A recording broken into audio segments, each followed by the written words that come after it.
for Genesis 16, we have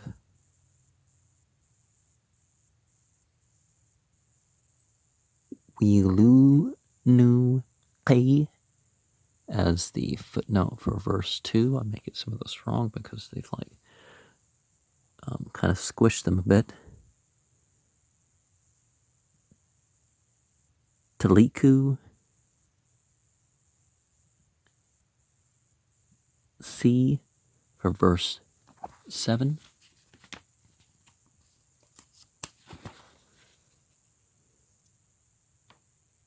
Dagush Achur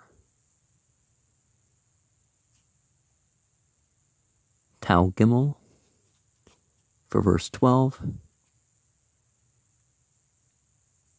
Hashulgu K verse 13.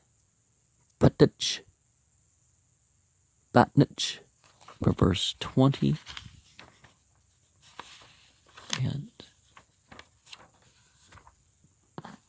And they took their journey from Elim, and all the congregation of the children of Israel came into the wilderness of Sin, which is between Elim and Sinai, on the 15th day of the 2nd month after their departure out of the land of Egypt. And the whole congregation of the children of Israel murmured against Moses and Aaron in the wilderness. And the children of Israel said unto them, Would to divinity we had died by the hand of God as noun and verb in the land of Egypt, when we sat by the flesh pots, and when we did eat bread to the full, for ye have brought us forth into this wilderness to kill this whole assembly with hunger. So they wandered up and down and around Arabia, apparently.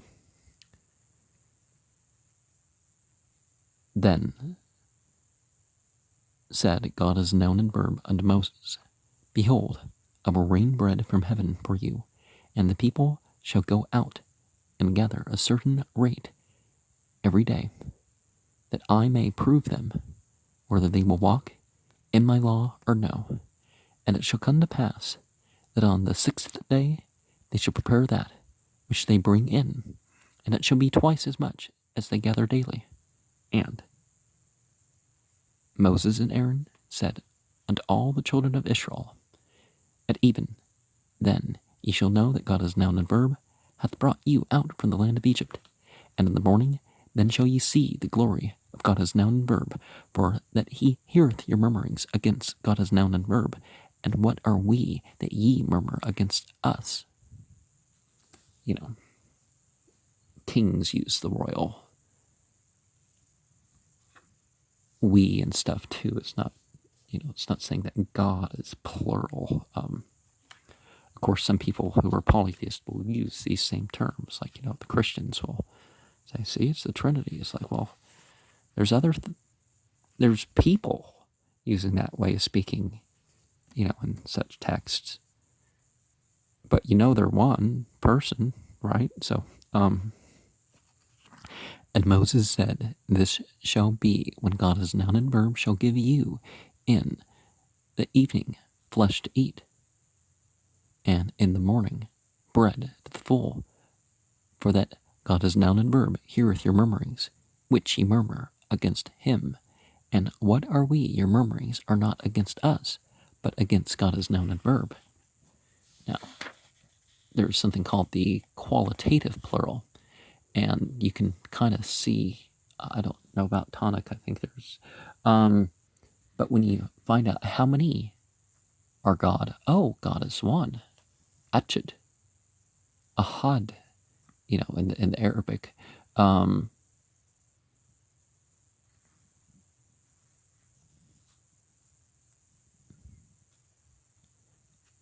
Moses spake unto Aaron, Say unto all the congregation of the children of Israel, Come near before God as a noun and verb, for he hath heard your murmurings. Now, also somebody in command would use the plural say, well, I'm doing this via whatever I designate to do this, whatever angel or force of nature is what, would be implied with God using such a... And it came to pass, as Aaron spake unto the whole congregation of the children of Israel, that they looked toward the wilderness, and behold, the glory of God as a noun and verb appeared in the cloud.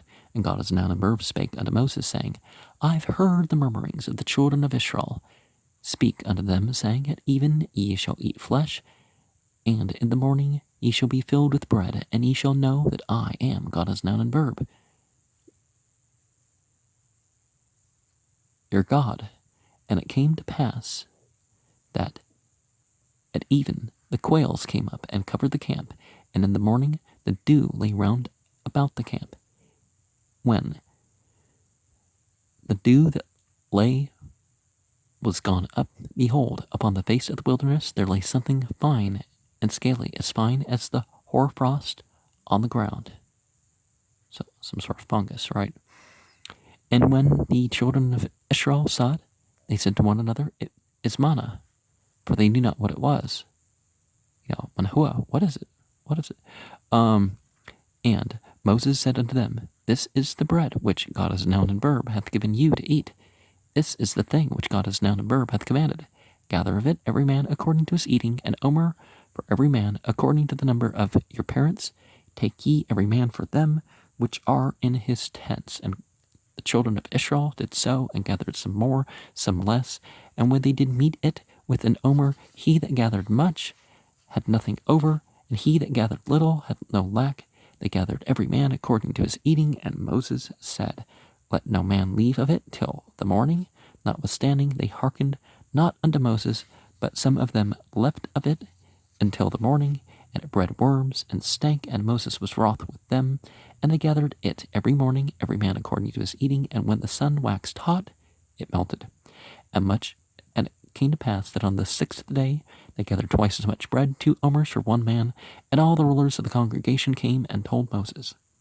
And he said unto them, This is that which God as noun and verb hath said, Tomorrow is the rest of the holy Sabbath unto God as noun and verb.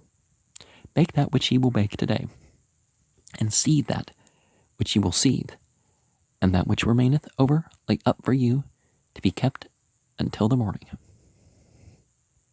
And they laid it up till the morning as Moses bade, and it did not stink, neither was there any worm therein.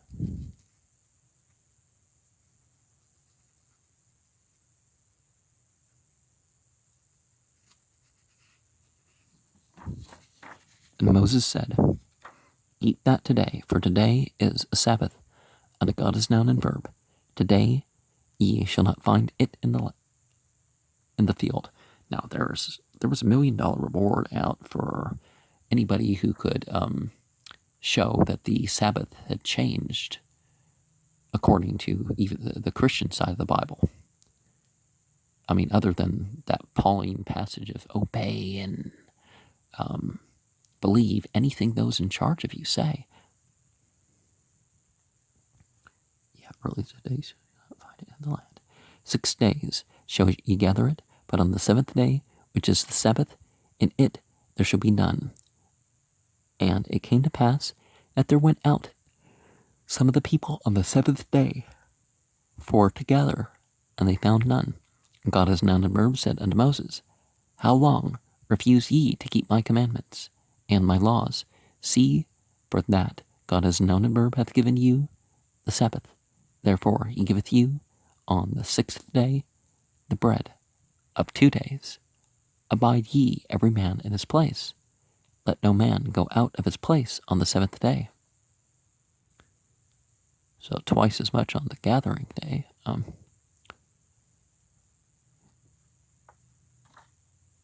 And the people rested on the 7th day, and the house of Israel called the name therefore manna. And it was like coriander seed, white, and the taste of it was like wafers made with honey. And Moses said, This is the thing which God as noun and verb commandeth. Fill an omer of it to be kept for your generations, that they may see the bread wherewith I have fed you in the wilderness, when I brought you forth from the land of Egypt. And Moses said unto Aaron, Take a pot, and put an omer full of manna therein, and lay it up before God as a noun and verb, to be kept for your generations. As God as a noun and verb commanded Moses, so Aaron laid it up before the testimony to be kept. And the children of Israel did eat manna 40 years, until they came to a land inhabited. And they did eat manna until they had come to the borders of the land of Canaan. Now an omer is a 10th part of an ephah.